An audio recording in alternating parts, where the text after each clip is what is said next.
एक बात याद रखिएगा ऐसा फ़ोन लेने से पहले कि 90% लोग जब मार्केट के अंदर ऐसे फ़ोन लेने जाते हैं उनसे ज़्यादा धोखा ही होता है, क्योंकि ज़्यादातर मार्केट के अंदर ऐसे फ़ोन देखने को मिल रहे होते हैं जो बिल्कुल ही आपने आखिरी स्टेज पे पहुंचे होते हैं। तो ये बात याद रख के किसी अच्छे दुकानदार, ट्रस्टेड दुकानदार से लें। दोस्तों आप देख रहे हैं खालिद टेक्निकल यूट्यूब चैनल। दोस्तों आज हम एक फ़ोन के बारे में बात करने वाले हैं जो कि काफ़ी कमाल का स्मार्टफोन है। ये जो फ़ोन है पिछले एक महीने से मैं यूज़ कर रहा हूँ और इस स्मार्टफोन को मैं आज रिव्यू करने वाला हूँ, आपके सामने एक चीज़ शेयर करने वाला हूँ। वो चीज़ ये है कि भाई 60,000 के अंदर कैसे आप एक फ्लैगशिप लेवल का फ़ोन बाय कर सकते हैं। ये फ़ोन की एक्चुअल कॉस्ट तकरीबन 2 लाख के करीब है, लेकिन ये आपको जो है आजकल 60,000 70,000 के करीब मिल जाता है। कैसे मिल जाता है और उसके अंदर क्या क्या फीचर्स हैं उसके बारे में डिस्कस करेंगे। तो वीडियो को स्टार्ट करते हो जान लेते हैं मुकम्मल डिटेल्स है। दोस्तों ये जो स्मार्टफोन है ये सैमसंग की तरफ से आता है। इसका मॉडल है सैमसंग गैलेक्सी S20 अल्ट्रा। दोस्तों स्मार्टफोन के अंदर जो स्पेक्स है ना वो टॉप नॉच देखने को मिलते हैं। भाई हाँ, ये एक फ्लैगशिप लेवल का फोन है, टॉप नॉच जो स्पेक्स होंगी। और साथ में दोस्तों एक और चीज आपको बताता चलूं, ये फोन 2020 के अंदर फरवरी 11 को लॉन्च हुआ था, फेब 11 को 2020 के अंदर। तो काफी पुराना मॉडल है, आपको तकरीबन 2 साल हो चुके हैं, लेकिन अभी तक ये बेस्ट चल रहा है। बेस्ट क्यों चल रहा है? क्योंकि इसके अंदर एंड्रॉइड 12 की अपडेट भी है और जो सैमसंग का लेटेस्ट यूआई है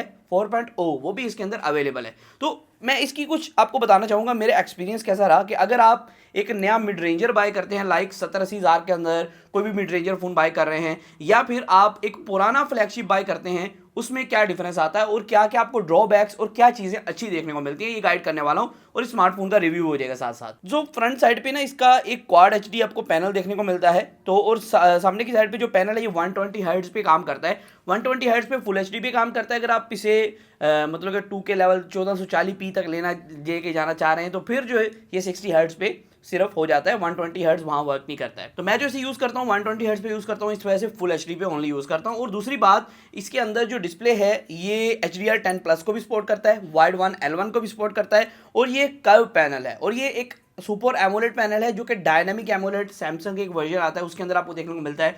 और यहाँ दोस्तों इसके अंदर जो डिस्प्ले है हर किस्म की क्वालिटी आपको देखने को मिलती है। सैमसंग अपने फ्लैगशिप फोन के अंदर वो डिस्प्ले लगाता है जो उसका टॉप नॉच होता है। और दोस्तों इसके अंदर 1600 निट्स की आपको ब्राइटनेस देखने को मिलती है जो कि अच्छी बात बन जाती है, आपको आउटडोर भी काफी अच्छा रिजल्ट देगी। और दोस्तों अगर प्रोसेसर की बात करें ना, इसके अंदर जो प्रोसेसर है वो स्नैपड्रैगन का 865 का प्रोसेसर है। दोस्तों इसके अंदर 2 वेरिएंट्स आते हैं, मेरे पास एक्सयनस वाला है, इसके अंदर एक्सयनस भी मिलता है और 865 भी स्नैपड्रैगन का मिलता है। आप जिस जो वेरिएंट को लेंगे वो 10-15 हज़ार का डिफरेंस आ सकता है। एक्चुअली इस फोन की जो मार्केट के अंदर प्राइस है ना वो 1,20,000 रुपये है तकरीबन। अगर आप सैमसंग S20 अल्ट्रा एक फ़ोन लेते हैं जो चल रहा है, या फिर कि डब्बे के साथ है, या फिर वो बिल्कुल फ्रेश पीस है, आपको 1,20,000 1,10,000 के राउंड बोर्ड देखने को मिलेगा। लेकिन दोस्तों इतना सस्ता क्यों लिया वो मैं आपको बताता हूं। पहले हम कुछ कैमरा के बारे में बात करते हैं और कुछ परफॉर्मेंस के बारे में। इसके अंदर जो वेरिएंट्स आते हैं 12/256 और 12/128, पाकिस्तान के अंदर ये वेरिएंट्स आपको ज्यादा देखने को मिलते हैं 12 GB रैम के साथ, और ये UFS 3.0 है। और साथ में प्रोसेसर का आपको बता दिया, इसके अंदर जो परफॉर्मेंस है वो काफी कमाल की है क्योंकि प्रोसेसर एक। यहाँ दोस्तों अगर कैमरा की बात करें ना, बैक की तरफ पहली बार यहाँ आपको 100x का जूम देखने को मिल रहा था।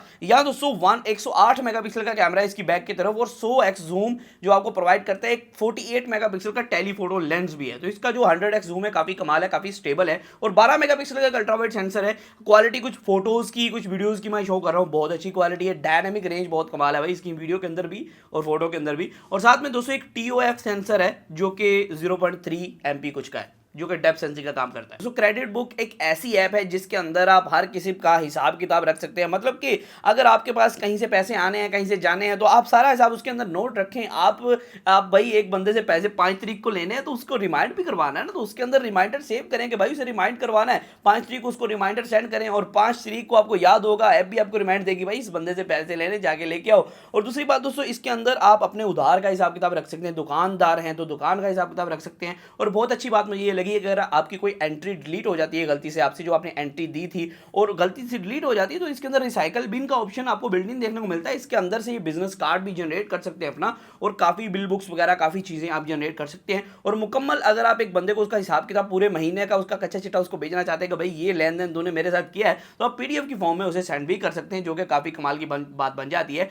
अभी डाउनलोड करें दोस्तों क्रेडिट बुक, एक कमाल के खाता एक्सपीरियंस में। ये जो खाते हैं ना दूसरे कागजों वाले, इसे अब छोड़ दो, क्रेडिट बुक पे आ जाओ। और दोस्तों फ्रंट साइड पे आपको 40 मेगापिक्सल की सेल्फी देखने को मिलती है, जो कि मगोरी के अंदर है, पंच होल के अंदर है, ठीक है। कर्व स्क्रीन होने की वजह से एक इसका ड्रॉबैक ये है कि इसके ऊपर टेम्पर्ड ग्लास नहीं लगा सकते, कि लगाएंगे साइडों से उठेगा, इस वजह से मैंने स्क्रीन गार्ड लगाया हुआ है। स्क्रीन की बात हो ही रही तो मैं आपको बताता चलूं ये मुझे इतना सस्ता क्यों मिला है। दोस्तों अगर आप फ्लैगशिप लेने जाते हैं तो कई ऐसे फ्लैगशिप होते हैं जो लोगों से गिर जाते हैं या फिर उसके अंदर कोई इशू आ जाता है। लाइक ये फ्लैगशिप किसी के हाथ से किसी का प्यारा दुलारा था, उसने गिरा दिया, इसकी वजह से इसकी फ्रंट जो स्क्रीन है उसके अंदर कुछ क्रैक्स आ गए और बैक ग्लास जो था इसका मुकम्मल तौर पे टूट गया।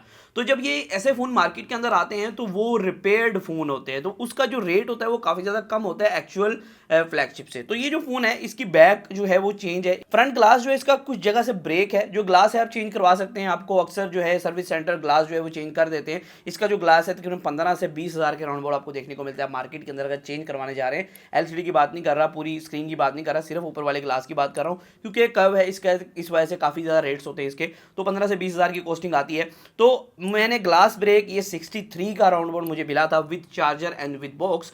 आपको जो इस तरह के फ़ोन है ना जो कि थोड़े से रफ कंडीशन में होते हैं, थोड़े इश्यूज होते हैं, वो आपको फ्लैगशिप लेवल के फ़ोन S20 अल्ट्रा हो गया, S10 5G एक स्मार्टफोन है सैमसंग का, वो पाकिस्तान के अंदर जो है मिल जाता है 50 हज़ार की रेंज के अंदर भी अगर आपको मिले, और नोट 10 है वो भी आपको काफ़ी अच्छी प्राइस में मिल जाता है। और ये जो है आपको 70 के राउंड बोर्ड मिल जाएगा अगर आप कुछ ग्लास ब्रेक या फिर बैक ब्रेक लेना चाहते हैं, तो काफ़ी अच्छी प्राइसिंग के अंदर मिल जाता है। तो दोस्तों मजीद अगर इसकी फीचर्स की बात करें, कुछ ऐसी बातें जो कि बुरी भी लगी मुझे, क्योंकि इसके अंदर जारी बात है हर एक फ़ोन परफेक्ट तो होगा नहीं। और यहाँ दोस्तों अगर इस फ़ोन की बात करें 5000 mAh की बैटरी है, इसके अंदर 15 वाट की वायरलेस चार्जिंग है, मतलब कि बगैर तार के वो आप वायरलेस चार्जर लेना पड़ेगा आपको। 25 वाट की आपको नॉर्मल इसके अंदर चार्जिंग ब्रिक देखने को मिलती है, जो कि डब्बे के अंदर ही थी, उससे मैं इसे चार्ज करता हूँ, लेकिन काफ़ी स्लो होता है चार्ज। और 45 वाट की एक्चुअल ये चार्जिंग को सपोर्ट करता है। अगर आपके पास 45 वाट की सैमसंग की ब्रिक है तो आप इसे फुल्ली फास्ट चार्ज भी कर सकते हैं। तो ओवरऑल मैं समझता हूँ कि ये एक बहुत ही कमाल का स्मार्टफोन है। इसके अंदर 8K 24 FPS का ऑप्शन भी है, लेकिन वो कैमरा थोड़ा जूम करता है, थोड़ा क्रॉप करता है सेंसर, तो वो मैं रेकमेंड नहीं करूँगा। लेकिन 4K 60 FPS फ्रंट बैक आपको देखने को मिलता है, जो कि अच्छी बात बन जाती है। एक फ्लैगशिप लेवल का फ़ोन आपको सिर्फ 60 या 70 हज़ार के अंदर प्रोवाइड किया जा रहा है, ये आपको सेकेंड हैंड के अंदर मिल रहा है। तो सेकेंड हैंड के अंदर इशूज़ क्या आएंगे? सेकेंड हैंड लेने से पहले आप ये बात देख लें ज़रूर कि फ़ोन हीटअप तो नहीं हो रहा, फ़ोन का कहीं बोर्ड रिपेयर्ड तो नहीं है। ये आपको पता नहीं चलेंगी, ये तभी पता चलेंगी जब आप ट्रस्टेड बंदे से लेंगे। और दूसरी बात आपने ये ध्यान में रखनी है कि सेकंड हैंड जो फोन होता है उसकी बैटरी जो है वो थोड़ी कम हो जाती है एक्चुअल नए फोन से। इसकी जो बैटरी टाइमिंग है वो काफी कम आपको देखने को मिलती है, ये आधा दिन या फिर आपका सुबह से शाम निकालेगा, क्योंकि काफी ज्यादा यूज हो चुका है। पहले बैटरी हेल्थ बहुत ज्यादा पहले यूज हो चुकी, तो फिर आगे जो आपको अच्छी क्वालिटी नहीं प्रोवाइड करता, इस वजह से ये चीज आपने देखते हुए सेकंड हैंड फोन लेना। इसकी बैटरी हेल्थ थोड़ी सी कम है, इस वजह से थोड़ा स्लो चार्ज भी होता है और स्लो जल्दी ड्रेन हो जाता है, तो इश्यूज है, कुछ बैटरी के इश्यूज आपको देखने को मिलते हैं। बाकी ओवरऑल ये स्मार्टफोन एक best value for money smartphone है। अगर आप सेकंड हैंड में एक सैमसंग का फ्लैगशिप लेने जा रहे थे, किसी भी ब्रांड का फ्लैगशिप एक मिड रेंजर नए की बदौलत, तो आप ले सकते हैं, अच्छी चॉइस हो सकती है उनके लिए जो फ्लैगशिप परफॉर्मेंस चाहते हैं, जिन्हें चाहिए टॉप नॉच परफॉर्मेंस, लेकिन उन्हें थोड़ा बहुत कॉम्प्रोमाइज़ हो सकता है कि भाई लुक शुक का कोई मसला नहीं है। मैं कवर अभी इसको कवर लगाना ज़रूरी है, क्योंकि बैक से इतना खूबसूरत नहीं है, स्क्रैचेस वगैरह थे, तो मैंने कवर लगा के यूज़ करता हूँ, तो मतलब कि ज़्यादा महसूस नहीं होता कि आपका फ़ोन जो है वो बहुत ज़्यादा यूज्ड है या गिरा था या साइडों से डेंट पड़े हों, तो वो कोई इशू नहीं है। तो आज की वीडियो तो नहीं था, आप फिर मासूम वीडियो के साथ। अल्लाह हाफ़िज़।